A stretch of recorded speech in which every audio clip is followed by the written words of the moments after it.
C'est de bout en bout comment on peut permettre que ce qui est produit, fabriqué en usine, puisse arriver à l'utilisateur final.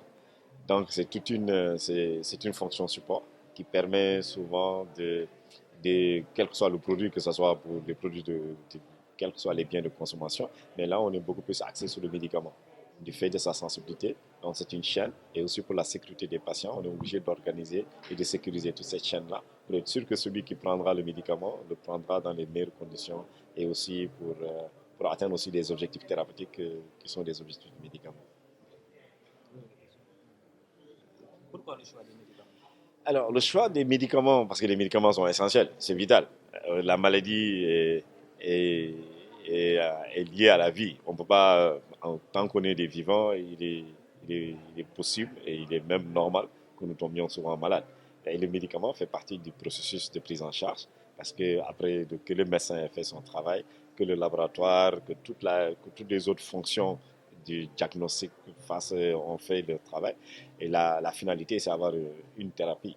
Et la thérapie, maintenant, passe par les médicaments. Mais on ne parle pas que de médicaments, on parle de l'ensemble des produits de santé. Parce que les gens n'ont cette visibilité que sur le médicament. Mais au-delà du médicament, il faut faire des examens. Les examens, c'est des réactifs, c'est tout un dispositif pour pouvoir arriver à ça. Ça fait partie des produits de santé. Mais il y a aussi toutes les explorations fonctionnelles. Il faut faire des radios, il faut faire ceci, une exploration fonctionnelle, etc. Tout ça, ça fait partie des produits de santé. Et ça, si ce n'est pas disponible au moment où la personne en a besoin, où le praticien de la santé en a besoin, il y a un problème. Et ça rallonge les délais de prise en charge. Et cette rallonge-là peut compromettre parfois ou mettre en péril le pronostic vital du patient. Et c'est ça pourquoi le médicament est important. Oui. Pendant la pandémie de la Covid, on a constaté que l'approvisionnement en médicaments pour certains pays a posé problème. Oui. Comment cette rencontre-là pourrait participer à réguler ce problème? Oui, ça c'est une évidence et nous tous nous, et c'est pourquoi d'ailleurs ce qui a mis l'accent. Parce que vous savez, la chaîne d'approvisionnement, comme j'ai l'habitude de le dire, c'est comme le travail du plombier. Tant que la chasse d'eau, ça marche, les gens ne se plaignent pas.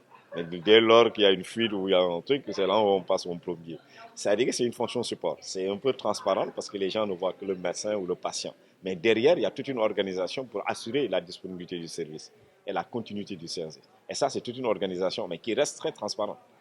Or, sans ces services-là, le patient ne peut pas bénéficier de la meilleure prise en charge pour retrouver son bien-être, qui est l'objectif justement du traitement. Maintenant, la pandémie a mis à nu les problématiques de la chaîne d'approvisionnement, mais ce n'est pas seulement la chaîne d'approvisionnement des produits de santé, mais c'est aussi la chaîne d'approvisionnement globalement, de façon globale.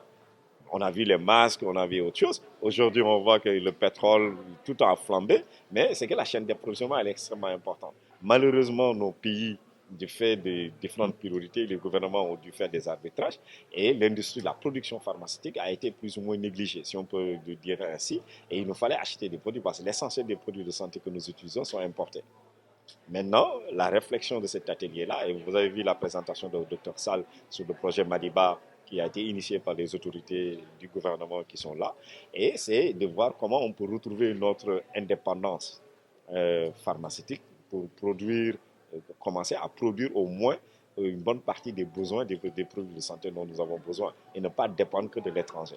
Mais ça aussi, c'est qu'on ne va pas produire pour le Sénégal. La réflexion doit aller au-delà de notre pays, mais aller au niveau régional. C'est pourquoi il a évoqué l'Union africaine est en train, et ça fait le compte parce que le président est actuellement le président de l'UIA, ça fait partie de nos priorités.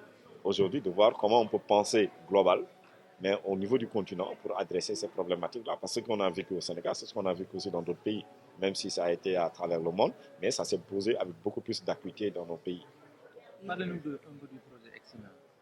Alors, le projet Yaxina, nous, on a fait l'évaluation. Ça, c'était aussi une très belle initiative parce que ça a été financé par la fondation Gates, Bill et Melinda Gates, et aussi la fondation Merck for Moses. L'idée, c'était, le conseil technique du ministre en a parlé, c'était de rapprocher les patients du médicament. Parce qu'en fine, c'est ça. Quand on est malade, quand on va à la structure de santé, c'est d'avoir le produit de santé dont on a besoin. Parce qu'on ne sait pas quand on peut être malade, ce n'est pas quelque chose qu'on planifie. Mais le rôle du ministère de la Santé, c'est-à-dire des autorités en charge de la santé, c'est de s'assurer que le médicament est disponible au moment où on peut en avoir besoin. Alors ça, le Yexinance, comme son nom l'indique, c'est qu'on est arrivé. Et que le docteur Sall l'a bien caricaturé, c'est dire que c'est rapproché arriver jusqu'au chevet du patient. Alors, le projet Yexina a eu quelques difficultés et nous-mêmes, nous l'avons évalué à la demande du ministère de la Santé avec des partenaires comme l'USAID, le Fonds mondial, il y avait aussi la Banque mondiale. On a travaillé sur ce projet-là, l'évaluation. Le ministère, on a fait l'évaluation et aujourd'hui, on est en train de repenser avec les autorités sur la relance même de Yexina, mais en s'assurant de la viabilité technique et financière du modèle économique. Alors, et c'est sur ça qu'on est en train de travailler. Yexina a connu quelques difficultés parce que c'était un projet qui était très innovant, porté même par le chef de l'État. Mais du fait des contraintes extérieures et aussi, on a questionné le système, notamment le modèle opérationnel même de Yexina. Et aujourd'hui, on comprend les problèmes. On est dans la phase de relance et on attend que les autorités, d'ailleurs, dans les semaines à venir, on est avec la PNA, avec l'appui de l'USAID et Chemonix, notamment pour voir dans quelle mesure on va relancer Yexina et en ayant un contrôle sur aussi le modèle de financement parce que la plus grosse contrainte de Yexina a été son financement. Donc comment on peut financer parce que c'est un coût. Amener le médicament jusque là où les gens se trouvent, d'autant plus que l'exercice de la santé, c'est un droit qui est constitutionnellement consacré depuis, je pense, 2002, si je ne me trompe pas. Ça fait que le médicament, tout le monde a droit à des médicaments. Et le rôle de l'État, c'est de faire en sorte que là où les personnes se trouvent, que le médicament puisse le trouver là-bas, puisse les trouver là-bas. Et ça a un coût. Peut-être que toi, vous qui habitez à côté d'un centre de santé, vous n'avez pas de problème. Mais quelqu'un qui avait à Fongolémi ou à Kédougou, c'est à 40 km sur une piste, il a aussi les mêmes droits que vous. Les médicaments doivent arriver là et le rôle de l'État. Donc, on avait mis en place un mécanisme de péréquation qui permettait de réduire les coûts que nous supportons, une partie des coûts pour des zones éloignées, comme l'île à Morphine ou bien dans des zones un peu excentrées. Mais malheureusement, ce modèle n'a pas répondu à nos attentes. Et les autorités aujourd'hui nous ont confié ce travail-là que nous avons fait et les rapports sont sur la table. Ils ont pris les mesures pour qu'on commence à relancer Yexina avec l'appui aussi des partenaires techniques et financiers.